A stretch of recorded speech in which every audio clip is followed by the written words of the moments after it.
Waktu yang kita berikan itu adalah waktu untuk batas akhir penataan dan penyelesaian tersebut, bukan waktu dimulainya gitu. Ini kelihatannya ada perbedaan pemahaman yang mengimplementasikan hasil rapat tersebut. Demikian, Fitri. Politik sandiwara, Menpan RB salah tafsir atau DPR RI sengaja melemparkan drama. Sekali lagi, rakyat dikhianati. Nasib ribuan tenaga honorer yang telah lulus seleksi PPPK maupun PNS kini berada dalam ketidakpastian. Bukan karena mereka tidak memenuhi syarat, bukan karena negara tidak punya anggaran, tapi karena pejabat di atas sibuk bermain kata-kata dan lempar tanggung jawab.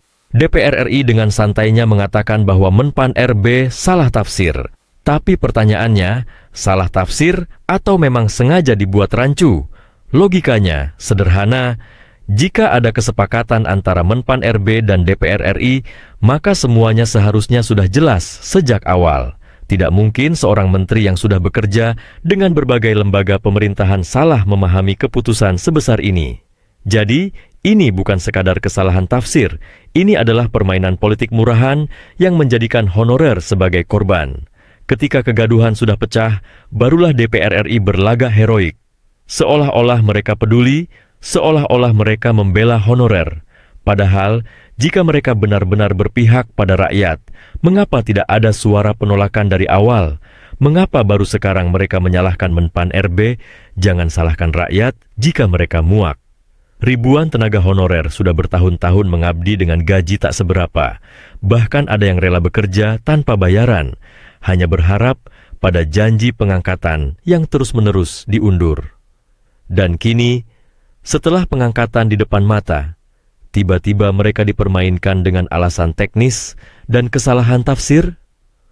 Sungguh ironi yang menyakitkan. Bukannya fokus menuntaskan masalah honorer, malah ada pihak yang lebih sibuk mencari celah untuk menguntungkan diri sendiri. Kepentingan oligarki lebih didahulukan, sementara nasib rakyat kecil terus ditunda, dipermainkan, dan diabaikan. Dan yang lebih parah, setelah semua ini, apakah ada jaminan bahwa penundaan ini tidak akan diperpanjang lagi? Ataukah nanti akan muncul alasan baru, skenario baru, dengan aktor yang sama, sementara rakyat tetap jadi korban?